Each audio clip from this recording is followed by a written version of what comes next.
Des Moines, and all of Central Iowa, welcome to Mac's World Live. Mac's World is your world. Every day we talk about the issues and topics that matter most to you. And as always, it's your voice we want to hear in Mac's World. So join the conversation by calling 515-244-0077. And now, here's the host of Mac's World Live, J. Michael McCoy. 7 minutes after 4 o'clock on the 9th day of November in the Lord's year 2015. I'm J. Michael McCoy. This is Mac's World Live. If you're going, whoa, I ate way too much coffee today. I'm hearing Mac again on Mac's World. Whoa. No, you're right. Not too much coffee. Not too much anything. We're back 3 to 5 in the afternoon, maybe later someday. And we're talking local news just like we always did. We're talking about things that are important to us. Every day we have a different guest in the 4 to 5 o'clock hour. And today, Monday, we do a little show called Restoring Hope Live, and is dealing with people who have hurts, habits, and hangups, which is a Celebrate Recovery model. And it is for people who have alcohol, drug addictions. It is people who have sexual addictions. It is people. There's a new name for that. I don't remember what that is, but they call it something different now. It's people who are like you, just like me, just like Frank. How about gambling addiction? Gambling addictions. You know, I mean, everybody has something they are powerless over. And in the 12 steps of Alcoholics Anonymous, the only time, I don't know if you knew this, Frank, the only time alcohol is mentioned in the 12 steps is in the first step and the first step alone. And that we admit we are powerless over alcohol and that our lives should become unmanageable. Now, I just want everybody out there listening to take the word alcohol out and exchange it with what your hurt, habit, or hang-up is. What are you afraid of? What do you run from? What really gets your goat? What are you powerless over? Is it your tongue sometimes? Is it your perversion to watch movies or television shows that you don't think Jesus would sit down and watch next to you? We all have them. By the way, if you don't have any, please let me meet you. I want to touch your coat so I am healed. See, we're all sinners. We're all broken in one way or another. And just as I said in the meeting today, we had a 12-step meeting today. You know, somehow alcoholics think that we're less than because we have this condition. We're allergic to alcohol. When we drink alcohol, bad things come out of our mouths. And we do bad things, and we think bad things. And we're not good fathers, good mothers, good sons, good daughters, good employees, good anything. We're allergic to alcohol. We shouldn't take it. We break out in the troubles. But see, everybody's got one of those. Everybody's got something they are powerless over. And in the 12 steps, we learn very simply to turn that over to God. At the end of our meetings, we say the Lord's Prayer. We have several prayers that we do. Now, the name of Jesus is not mentioned very often, I will admit it, but God is always a part of it. And I said today, you know, it's us alcoholics that are really the heroes because we have faced our demons. We have stood up and said, I will not stand for this anymore. I will not allow this demon to kill me, to rule my life, to ruin my marriage, ruin my job. I won't allow it. I'm going to do something about it to change what's happening. And I'll tell you what, most people don't do that. Most people don't fight their demons. They run from them. And mostly what people do with their demons is they hide them from other people so no one can see them. What they don't know is we see them anyway. We just love them through them anyway. So we're going to hear Doug's story today. Frank? I was reading something last week that when Spot, run. Run, Spot, run. That too. See Jack run, Spot. That too. Okay. When alcohol consumption goes up, church attendance goes down. Oh, sure. I can imagine that's true. All right, so Doug, how are you? Fine, and you? Good. Nice to see you. Well, good. Second time today. Second time today. That's right. I'd like to see you every day. Now, I said earlier that I wasn't sure how long you'd been sober, but you and Noah drank together. Yeah. Is that right? You know, Mac, you said today you had 2017 days. Yes, I do. I'm going to hit a milestone tomorrow. Uh-oh. 16,000 days. Wow. Tomorrow. Just because he was there at the burning bush is no reason to besmirch his character. So how many years is that? 43. 43. Wow. So you got sober at what? Age 9? 27. Gosh, I hope I look good at your age. Yeah. How old are you? 71. Man, you look good-looking guy. And you're completely physically able. I mean, you and I ran around up at the ISU Iowa game all over the place. And Yeah. you were chasing all the pretty girls? Yeah. Yeah. After you. 60. No, don't say that. 16,000 days, though. That's awesome. Yeah, I had, I said that wrong because I had 1, 2, 3, 7, 8, 9, 10. This is 2010. 2010 days today. I was off 1 week. Okay. Yeah. We'll forgive you. Thank you. But and the reason I'm not a lot of people count days.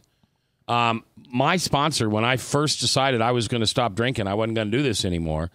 My challenge was when I got off work, I went home and everybody in the family was fine and everything was good. I'd have a drink, and then I'd have 2. And sooner or later, I found myself sleeping in my chair with my wife saying, "Come on, honey, let's go to bed."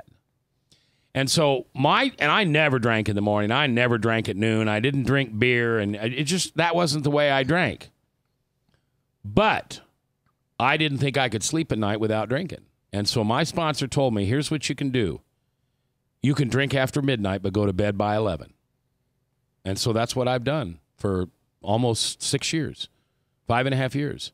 I just make sure that I go to bed before it gets too late and those things start to bother me. Now, like you, Doug, I'm up at 3 in the morning or whatever it is. Yeah. But it's a lot easier to not drink at 4 in the morning than it is at 8 in the evening. That was tough for me. So tell me what your drinking was like. I mean, you quit when you were what, 27? 27, yeah. Okay, I started when I was 16. 16. I established 16 because I got my driver's license and I was drinking that first night. The first night you got your driver's license. Yeah. So you truly did mix drinking and driving. Yeah. But you never got an OWI. Yes, I did. Oh, you did? Okay. Yeah. And where you were raised in Waterloo?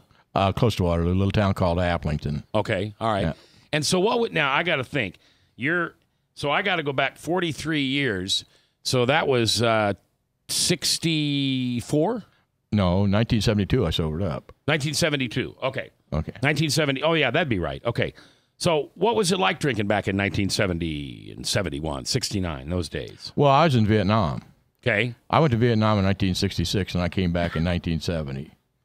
And then I got my OWI in 1970, and I didn't sober up till a little over a year later. I was on the way to California, and I went over to Waterloo, and I got drunk, and I was going back to the house I was staying in, and I hit 2 parked cars, and they arrested me, and they took my blood level, and I went to court the next morning, and the judge said, "I can't believe you." He said, "You're a miracle."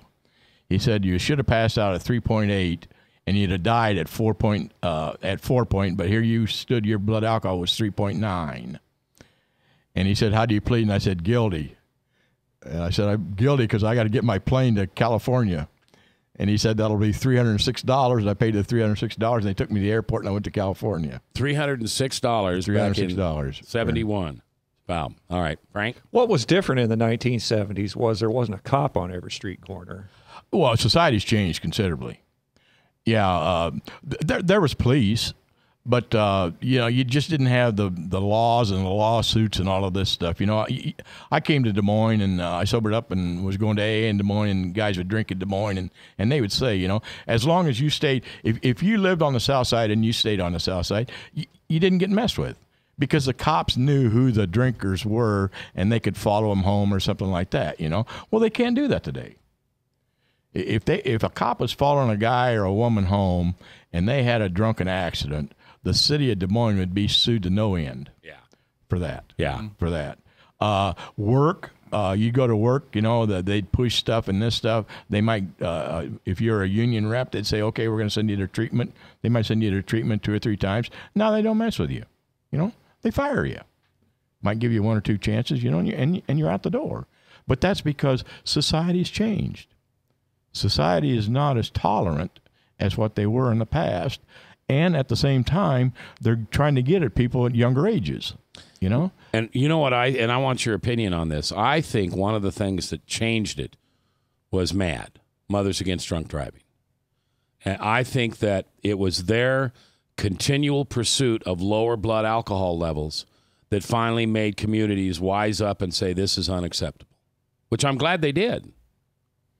I don't know. I don't know if it was so much that. You know, I really don't play the rationality. I don't play, you know, what if or this stuff like this. All that I know, and I was interviewed one time at New Year's Eve. A TV station came to me and asked me some questions, you know, and I really couldn't answer the questions. I'm an alcoholic. You know, I don't drink like people that save up to drink on New Year's Eve. I could not relate to the questions. Yeah. Because I was drunk all the time. New Year's Eve was just another drinking night. That's right. It was amateur night. Yeah. And so the questions they were asking me really didn't apply to me or people like me. It just shows how they didn't understand. Because people like me, if they were drinking today, they would know you're going to take a cab or you're going to walk or something. You're just not going to try and drive on days that police are going to be out there. I want to tell you a little incident. Okay, well, I'm going to have you hold because we're going to take a break, and then we'll come back, and then I want to hear about that story. Okay. Doug M. is my guest today. 43 years of sobriety. Tomorrow, 16,000 days. Could you do anything 16,000 days in a row? Doug did it. He said no to the bottle. We'll hear about his life and more when we come back live here on Restoring Hope Live on Max World on 99.3. A father who is headed toward another heart attack. A woman who struggles daily with diabetes and her memory. A boy whose headaches keep him out of school. A mother who one morning discovers a lump. A girl whose condition defies diagnosis. You come to us because you need answers, but you also need more. You need understanding of what you're going through. You need comfort. You need to be treated as an individual, not a condition. You need to be included in your own care. You are the point of everything we do. That's why we're changing to Unity Point Health. It's a model of care that will help us work better together, where the physician who knows you best takes the lead, coordinating your care through every step, from the hospital to specialists to rehabilitation to health services in the home and in the community, to making sure the treatments are effective. By working as a team, we surround you with care, helping you manage your health and your conditions, guiding you to making better choices and living a healthier life. The point of Unity is you. Unity Point Health. Rock and Prevention is celebrating 25 years of creating a caring community. We want to say thank you to the tens of thousands of Rock High School mentors that have carried our message of health, love, and encouragement to over 1.5 million children, teachers, and parents. Our mentors teach children methods and skills to prevent bullying and drug use. Thank you to all the school administrators, teachers, and counselors for their opportunity to serve you. Rock on, fair citizens, rock on! This is Pat McManus for Rock and Prevention, the Richard O. Jacobson Foundation, and this station. Credit cards are like grandkids. They love you, sometimes get out of control, and it's fun to get a new one. Who can stop them from piling on? Hi, I'm Tom Coates with Consumer Credit of Des Moines. At the end of the day, you can return the grandkids, but you're stuck paying off bad credit card debt. We'll help you put the fun back into using credit cards responsibly. Right, kids? Yeah! If you need help getting credit cards off your back, call Consumer Credit of Des Moines. Hi, my name is David Burrier, your Hope Coach. I host a live weekly talk show called I've Been There every Thursday afternoon at 5:30, right here on webcast1live.com, and on my weekly radio program Saturday mornings at 10 on Truth Network 99.3 FM. I interview common everyday people who have survived incredible life challenges and who testify to God's faithfulness in the midst of their storms. So join me as we bring a message of hope and encouragement. Everybody needs hope. I know, because I've been there.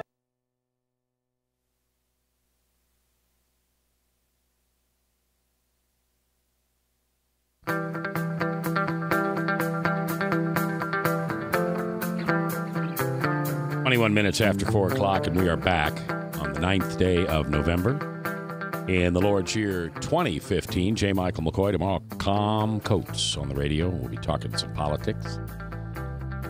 Hopefully you'll be able to hear the program okay. You know, Tuesday's the day that Ryan takes off, and I get the rookie producer, you know, wet behind the ears, Greenback, just... Phew. Anyway, we do the best we can to get the show out to you. It's just it's our Help the Handicap Day, I guess. I don't know. I got a question for... What's the phone number? That would be, if you have a question, 515-244-0077. But I have a question. Why is it important to alcoholics to keep score? What is score? Keep score. Your days sober. And is this a human attribute that we all engage in, like keeping score, how many days we've been divorced or separated, or how many days somebody wronged us? Why do we keep score as humans? Well, most people in AA, just so you know, don't count days. Oh, they'll have an annual. You have a monthly. First, you have a 30-day, or I'm sorry, you have a 24-hour. Then you have a 30-day. And then you have one every month till a year, and then you do it after the year. I just count days because I'm an idiot. And the only reason he knows the days is because he knows I count days. So otherwise, people don't. I just like to harass him on days. You know, when I say I'm at 2010. He calls you a rookie, right? Yeah, I'm just a rookie, 2010. I just kind of rub it in, huh? Yeah. But no, we keep track of months and days to show people that it can be done. And new people, the months and this stuff, so that Alcoholics Anonymous. If you walked into a room of Alcoholics Anonymous, you would have a misconception. You would walk in as a young person or even a new person walking in there. You're going to walk in there and you're going to see people like myself and Mac, and you're going to think we've been in there since day one, 30, 40 years because of the way we look, our ages. And if you see somebody sitting there, if you're 16, maybe 20, or even 30, and you walk in there and you see a group of people and they're all older than what you are, you think, gee, many Christmas, these people are older than I'm just not going to relate. I'm not going to be a part of this. Mm-hmm. So then they find out, you know, by talking and all this stuff, they find out there's people there with maybe a month, maybe a couple of weeks, maybe 6 months or something like this. And that's why we do the birthdays. Right. That's why we do the birthdays, so people can find out, and they can find people that they can associate. Yeah. So we had a guy on Saturday morning. He's been in and out of 12-step program since he was 17. He's 34 now. No, he misconceived. Oh, did he? When he first said something, he said it's been 30 years since I've been back in a meeting room like this. Yeah. Then he started, when they called upon him, he said he came into the room at 17. Well, the guy's about 47 or 48. Okay. He hadn't been in the room for 30 years. So now when you got a young person in there that's got about 7 days under their belt, and you tell them you got 16,000, what's their normal reaction? I don't really say that all the time, okay? Because I know they can't relate to it. Yeah. They can't relate to max 2,000 days. Are they intimidated by that number? No, they can't relate. Well, sometimes people are intimidated. They're just intimidated sitting in the room and finding out, you know, even after some months, people are intimidated to say anything because they think they're going to say something stupid or somebody's going to jump down their throat because it's a stupid question. Yeah, Frank. And it's very, very hard to break that, to get that through to somebody. And that's why I don't very often. See, I got people like Mac and Jim back here and that stuff that will say, he's been around forever. I very seldom bring it up. Because I know what it's going to cause. You know, I know that it's going to cause somebody to really feel intimidated or something like this. I'd rather have somebody to open up and talk. Well, although one day you were talking about how you and Honest Abe were drinking beer down at the pub, and everybody got okay. Bob Monster at the Cat in the Hat watching the chat. We have a question on the chat. Yeah, you mentioned that you were in the Vietnam War from 66 to 70. Is that correct? I went to Vietnam in 1966. Mm-hmm. I was Air Force. And I came back. I extended 3 times over there. Okay. And so the question is, did the war play a part in your alcoholism? No. You did drink. The only thing that Vietnam did for me is it gave me extra money. I got to go. I got hazardous duty pay. I got extra things like this. And booze was cheap over there. And because I was in the Air Force, I would sign up to go TDY, and I could what's temporary duty down to different places. Okay. Temporary duty to work an assignment, and because of that, I could go to a big Air Force base or Navy base or something like this, and I could take back unlimited amounts of booze to where I was stationed. So actually, Vietnam, it didn't contribute. I was going to be an alcoholic if I stayed in the United States, really. So Vietnam was known a lot for drugs. Did you get involved in drugs? To a minor extent. All that I said is alcohol was my main problem. I did some drugs just to enhance the drinking, but I didn't do drugs and then alcohol.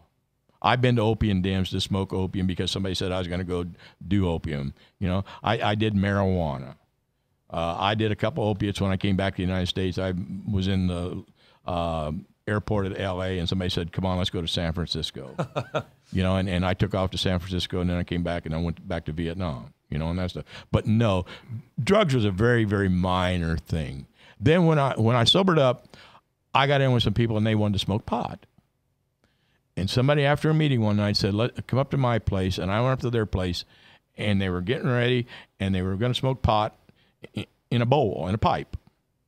And I sat on the Davenport, and they passed that pipe to me, and it went through my head. Doug, are you going to stay sober, or do you want to take drugs, or do you want to stay sober? No drugs and no alcohol. So I passed the pipe, and I got up and I left.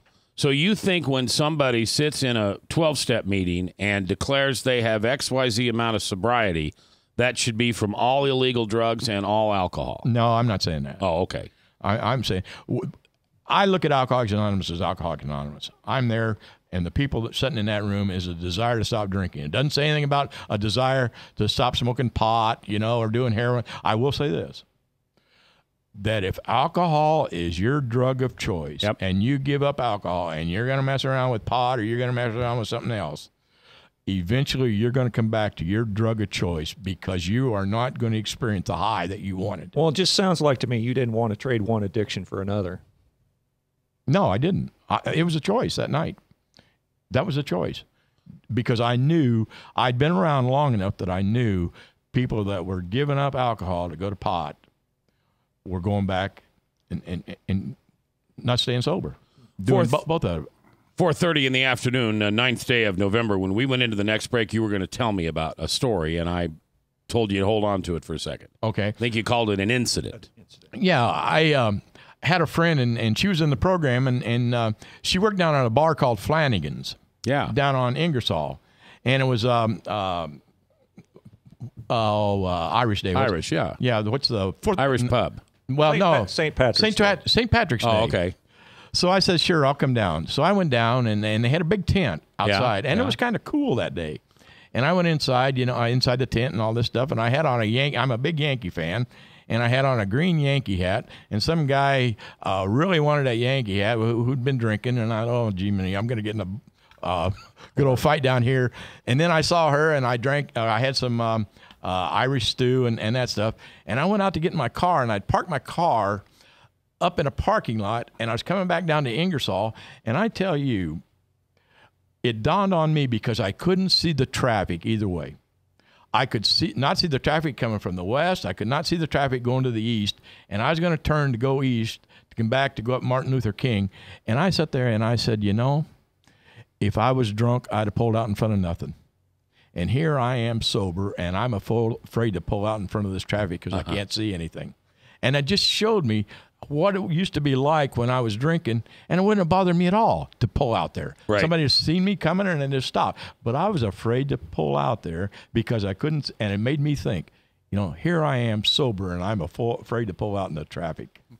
Well, Doug is my guest today, 43 years sober. Tomorrow, 16,000 days. When did you realize it was going to be 16,000 days? I started looking. I have this calculator on my phone, and I looked there a couple of weeks ago, and I saw it was getting close.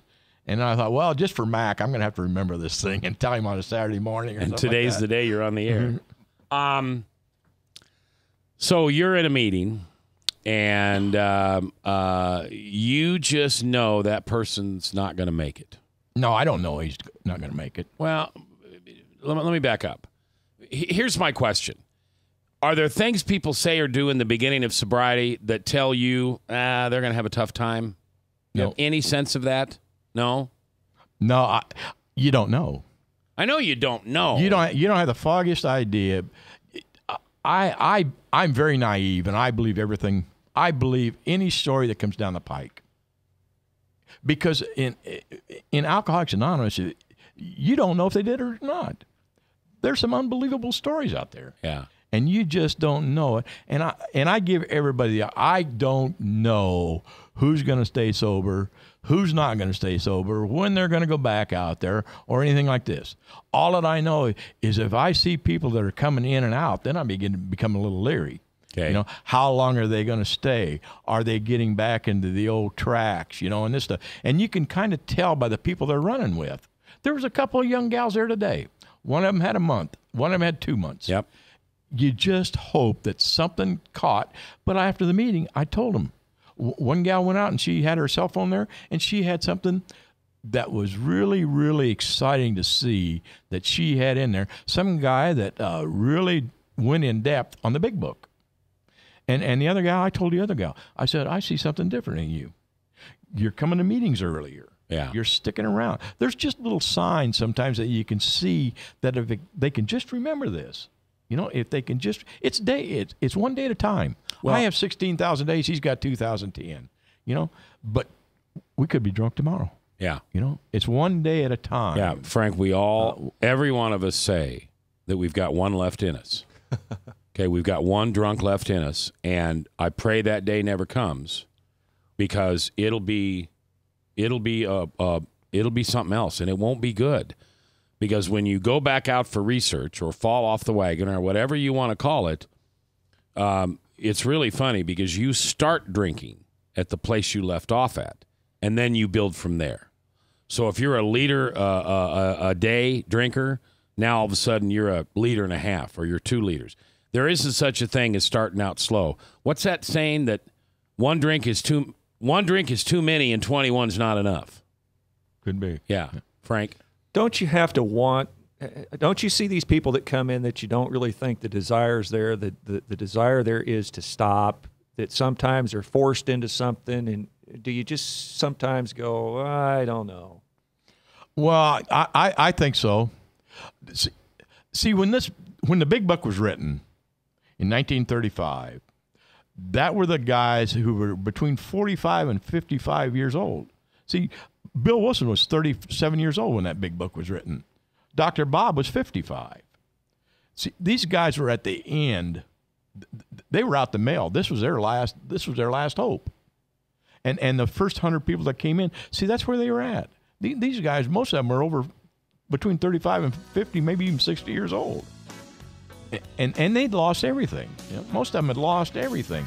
And here today, like I said, we're getting down to where people weren't broken like these guys were. Yeah. And it's kind of hard for some people to identify that this is the end, you know? Yeah, and let's talk about that when we come back. Let's talk about the bottom. What is the bottom? What is broken? And how do you see it in somebody else? Because we're trying to help you with your family and alcoholism. We're coming. From the RE/MAX Real Estate Concept Studios, this is Webcast One Live. I'm Brian Leach, owner of Service Legends, and my position is Chief Talent Officer. I'm Nicholas Wonderscheid. I am Bernie Homs. And I'm the Service Manager. Marketing Director and Client Relations Manager. Everything that we do is about ensuring that we exceed your expectations. Our clients are important to us. 100% satisfaction. We're not just focused on heating and cooling. That's the easiest part of our job, actually, is fixing furnaces and air conditioners. Everyone that we come in touch with, we want to improve lives. Bottom line is, we've got our installation guarantees, 25% energy savings guarantee, comfort guarantee, temperature selection guarantee, property protection guarantee. 100% satisfaction guaranteed, fixed rate or it's free. All of those guarantees are backed up with a 100% money-back guarantee to hold ourselves accountable to making sure that you get what you're after. Just fixing the problem today. If they have another problem 5 days down the road, it's still fixed right or it's free. We use what's called straightforward pricing. Our technicians are going to give you an exact to-the-penny price on what it's going to take before they move forward with any repair. That way you know what to expect. It's the same price every day. No surprises.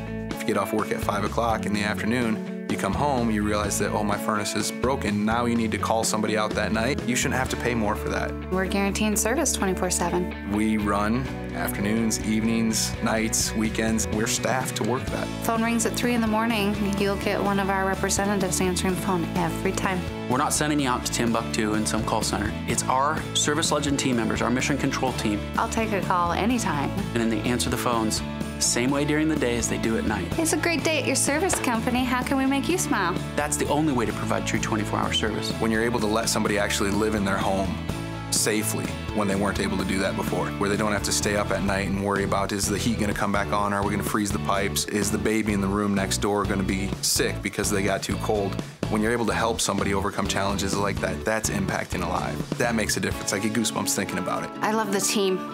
I love the people that I work with. We have fun, but we work hard.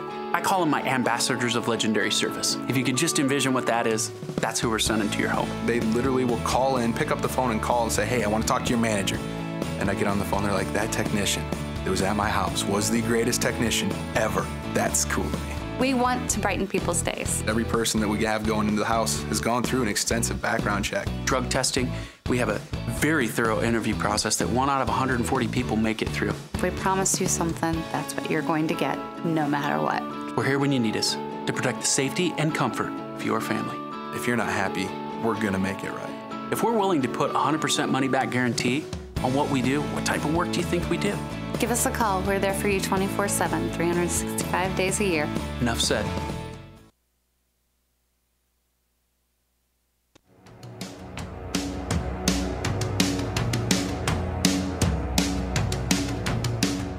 "22 minutes for the top of the hour, Salem Radio Network News. And then Hank, the Bible Answer Man, at 1-888-ASK-HANK. And I would suggest that you, if you have a question for Hank, I would suggest that you call in now. I know you're saying, Mac, it's like 25 minutes before. I know, but it's a live national coast-to-coast show. It's on hundreds of radio stations. It's on satellite. There are a lot of people listening, and the phone calls get stacked. And if you really want to ask a question of Hank, you can ask him. Now, you could also ask Frank. I ought to start my own show. Ask Frank. There you go. Well, I wasn't joking. My guess is you could give your opinion. I'm not saying it'd be the right one, but you'd give your opinion on just about anything that was written in the Bible. Yeah, that and NASCAR. All right, my special guest today is Doug. I love Doug. He's a buddy of mine. 43 years sober. Yes, I didn't say 43 years old. I said 43 years sober. Tomorrow will be 16,000 days since Doug picked up a drink. And not a lot of people count days. If you've been listening to this show, we've talked to you about it. I'm a day counter. That's my sponsor. When I decided I wanted to get sober, said, Mac, you can drink after midnight, but you got to go to bed at 11. And because I was a nighttime drinker, I was to get home, get the kids to bed, get the wife settled in, and then I'd go drink a bottle of gin a night. Blackout, fall asleep. I don't know how I did it, but I was never hungover. I got up in the morning, went to work. So you were a functioning alcoholic. I was an absolute functioning alcoholic. And that brings us to the next point. So what is it that gets somebody to quit? Doug, you've probably seen it all. Obviously, a lot of times I've always heard there's three things. If you're in trouble with the law, your liver, or your lover, you're probably an alcoholic. And so you've seen people get in trouble with the law, and that scared them enough. You've seen people get sick, and that scared them enough. And then you've seen people whose marriages or relationships fall apart, and that's enough. What do you think are the most common bottoms that people hit when they finally put the plug in the jug and come to the meetings? Well, it's each particular circumstance. You know, you mentioned it. You know, it could be people are facing a family situation, divorce, or losing their children. You know, a job, going to jail, and all of this stuff. But the thing of it is, see, you can't come to any 12-step program unless you realize it yourself. You just can't do it. Like he was mentioning that guy Saturday. You know, he was talking about his children, trying to save his children, trying to save his wife, you know, and all this stuff. But he left out the most important part, himself. Yeah. See, if a person individually changes their life to the better, eventually they're probably going to get back everything that they think they're going to lose. I traveled this summer, and I stopped in a place in Memphis, Tennessee. The address was 1400 Elvis Presley Boulevard, and it was a halfway house, a treatment center that had that had an AA meeting there, and they had a little sign that I'd never seen in all my time in Alcoholics Anonymous. That there's a little sign there that says, "The thing that you place first in your sobriety is the second thing you will lose." The first thing you place in front of your sobriety. So more important than your sobriety. That's right. So if you put your job first, or your family first, or your children first, if you drink, that's going to be the second. You're going to put them first, aren't you? Yeah, and then you're going to lose. Then if you drink, which is the first thing, then the second thing you're going to lose is that family, the job, or the children. The first thing you put before your sobriety is the second thing you lose. Now, he was talking about a guy told somebody, you know, if you go back and drink, you can throw away your car keys, you can throw away your marriage, and you can throw away your job. Because that's probably what's going to happen if you go back to drinking. You're going to lose those things. Well, let me ask you this, since you're saying that. What if you lose, while you're still sober, a spouse, a child? I guess what I'm saying is there something so traumatic that could be the cause to drive you back into drinking? It shouldn't, but it has. Is that something that you see? Is that common? It's not as common as you would think. More people stay sober through those events than go back out. People face tremendous disease, death, family, or they're not easy. But a lot of them have heard, because the program has been around so long, that there's examples that have come and done this. And they've lived through it without having to drink. And a lot of them have met these people, or they know, we can tell them examples that it's happened, and then they can go talk to that person. See, it's all boils down to relations. Can I relate to you? And if you can't relate, you know, if you're not addicted to anything and you listen to it, you're not going to relate to it. But if you're having problems drinking and you're really honest, there's going to be things I can tell you that you can relate to, whether it's up to you whether or not you want to or not. You know, if you don't put the denial in there, or the victimhood, and you see that a lot. You talked about hitting bottom, and my dad used to say something quite frequently. He'd say, "I'm as low as whale droppings." What was that point in your life that you was so low that you just couldn't get any lower than that? Well, it came down to a job. I was never confronted. I had an OWI, you know, that didn't affect me. You know, I got busted in the service a couple times. That didn't bother me, you know, on this stuff. I was working, and a guy called me in, and he says, "You got to do something about your drinking." He said, "I'm not going to fire you." He says, "But you got to do something about your drinking, and I know you're a vet." And so it was a job, and then I called my mother, and my mother come and picked me up, and they brought me down to Des Moines. I ended up at a VA hospital in Knoxville, which is closed now, with a 90-day treatment program. And I got in there, and I got kicked out after 79 days because I wouldn't conform to the rules. I wouldn't drink because I knew if I drank, I was going to have to conform to what they did. And I was getting ready to turn the meeting up, the whole treatment center upside down. So they screened me, and they kicked me out. And then I came to Des Moines, and I just was lucky enough to get in with a bunch of people that were staying sober. Yep. And I started having fun. And I was doing things, and I didn't have to drink. And I applied for a job. This is how society's changed. I applied for a job at Meredith Corporation. And I'd been sober for about 6 months, and everything was, you got to be honest. You know, you fill out an application, and you got to be honest and all this stuff. Filled out my application at Meredith, told him I was an alcoholic and all this stuff. And the doctor that I had to go take a physical for, he did not believe that alcoholism was the disease. Yeah. It was self-imposed. Good self-will could get you better. And this was on a Friday, and he said, I'm going to send you home. He said, I got to think about this. And I went home, and on Tuesday they called me. And they said, we will offer you the job at Meredith Corporation with one thing. If you drink, you're out. All right. And I said, I accept the job, and I went to work. I never drank. 244-0077. Doug, put those headphones on. Bill is on the phone. Bill, welcome to Restoring Hope Live on Mac's World. How you doing today?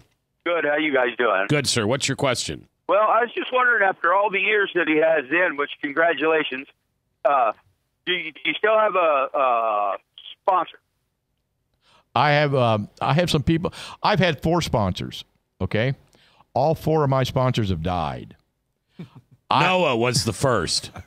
I have one guy that I really depend on. I don't call him my sponsor, but if I have a problem, I'll talk to him.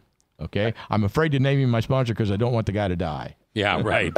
Right. Well, yeah, I got a guy that he's my go-to guy on everything. He just passed, and I went through a program in prison, and I got sober there, and I've been sober since 99, and he was they call him a mentor. Everything worked out great so far, and he just died, and I just don't have anybody to go to right now. So I think I'm a little lost. So, well, hey, Bill, wondering if we still use guys like that even after 43 years.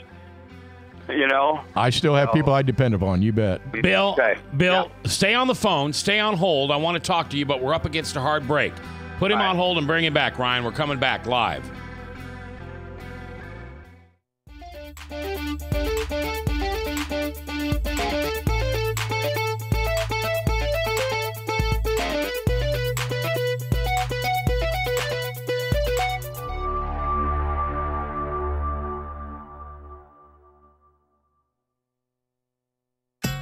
Credit cards are like grandkids. They love you, sometimes get out of control, and it's fun to get a new one. Who can stop them from piling on?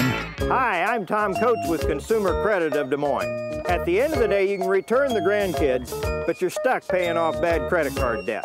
We'll help you put the fun back into using credit cards responsibly. Right, kids? Yeah!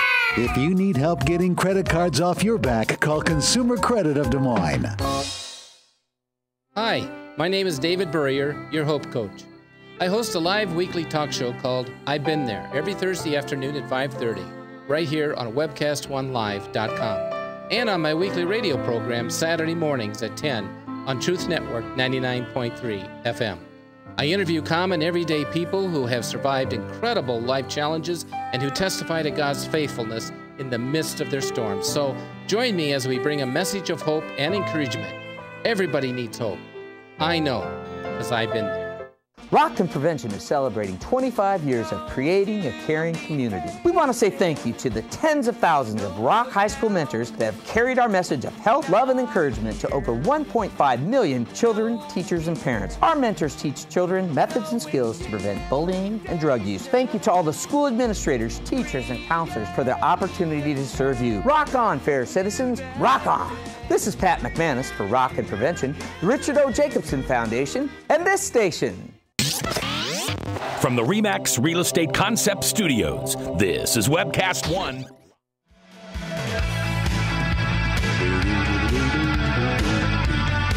All right, 10 minutes before the top of the hour. 4:50, top of the hour, Salem Radio Network News, and then Hank, the Bible Answer Man, 1-888-ASK-HANK. Let's bring Bill back on the phone, who's there. Bill, if you ever want to, you'd be welcome to come on this show as my guest and tell your story. I would love to hear your story of what your life was like and what happened and what your life is like now. I would do that. Yeah, I would do that. All right, well, it's a wild story, I'll tell you. I want to hear it. When we get off the phone, Ryan will take your phone number, and I'll be able to give you a call, and I'll get you booked. Now, he was talking about sponsorship, and you had some idea about the White House. And the White House is not the thing you're thinking of in Washington, D.C. That is the White House or the Rainbow House, whatever it is. But we have a place here in Des Moines behind Lutheran Hospital, and it's a big white house, and it is open 24/7 for people who are battling addiction problems. Bill, are you close to Des Moines? Oh, I'm in Des Moines. Yeah, you're in Des Moines. Have you ever been to the White House? Oh yeah, I've been to the White House. Okay, well now there's a group there called the Deal Group, and they meet on Wednesday night, and I would say probably 60% of those guys are all ex-cons. Yeah. From very different degrees of sobriety and all of this stuff. And it might give you it might be an opportunity for you to go there, because what these guys are doing also, they're carrying the message. And there's people like you that could carry the message into Polk County and Newton and stuff like this. Yeah, I've been in Newton. I did a little time in Newton, and that's where I got saved. And there was a program up there called IFI, and I went through that. But, of course, that's gone now. But, yeah, I know about the deal. I got a friend of mine, my neighbor, he goes to it. Okay. So, I'm not big on the AA, but I'm more church and I've been to a couple Celebrate recoveries. Good. You know, and but yeah, I do got to find me a go-to guy, because when I have problems, you know, I've had my buddy who just died. I'd call him at midnight, just screaming at him, and he'd say, "Okay, call me in the morning when you're all right." And you know, I don't have that anymore. I don't have the go-to guy anymore. So I got to find one, I guess. And I just didn't know if guys who've been sober a long time still had them. Yeah. Yeah. Go to your neighbor. Yeah. Oh, I do. Turn to your neighbor. Yeah. I guess he would be my go-to guy, because I do stop down there and, you know, we discuss things and talk about what's going on. Well, when I give you a call and get you booked for the show, Doug, I'll invite him to a couple of the meetings you and I go to, and maybe he could hook up with a good sponsor in one of those meetings between all the meetings we go to. Doug, you go to a meeting every day, don't you? No, just about. Yeah. And sitting over here, he's off mic and camera. Here's a guy over here, Jim. He's been sober 400 and how many days? 440 days, and he's been to 440 meetings. Yeah. Now, how about that? All right, listen, I'm going to put you on hold, Ryan. Get this gentleman's phone number so I can give him a call back. 244-0077. You know, here's the other thing, Frank, that I just want to make a point on. And that is, and Doug, you might disagree with this, and it's okay. I respect your opinion, but I would tell you that when people finally get it figured out, and they get sober and they stay sober, they've had a spiritual experience. Now, I agree. That could be faith-based. It could just be that they're at peace with their Creator, whoever he or she may be in their mind. And obviously, I would tell them it's the God of Abraham and it's Jesus Christ's Father. But in sobriety, when you have a spiritual awakening, that's when usually I want begins people to stick. Know that when Christ was dying on the cross, in the midst of that brutal death that he was dying, he called out, "I thirst," and he was offered.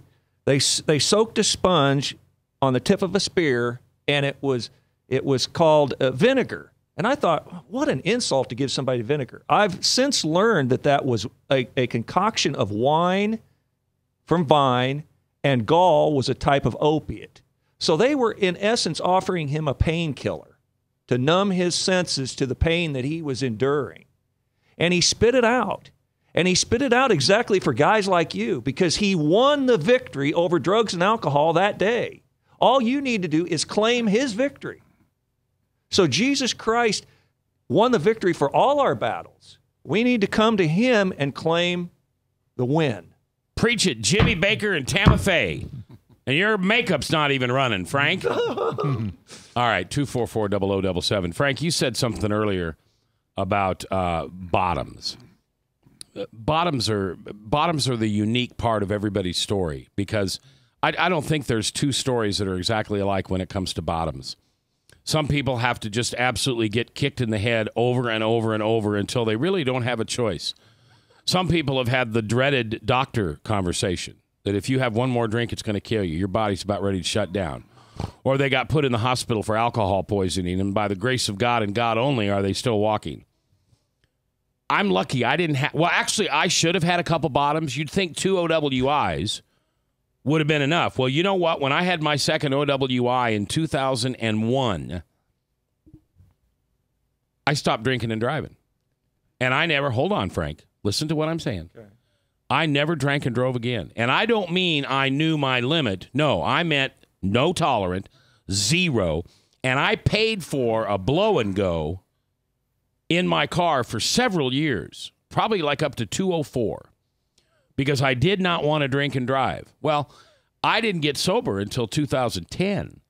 So there's another 5 or 6, there's almost 9 years that I was continuing to have alcoholic behaviors in which I never got behind the seat of a car. So it's not that alcoholism ruins all of your ability to think through things.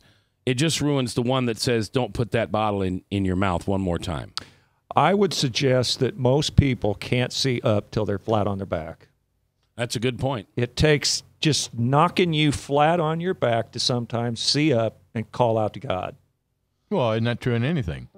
Yep. The old saying is you keep doing it till you get sick and tired of being sick and tired. Yep.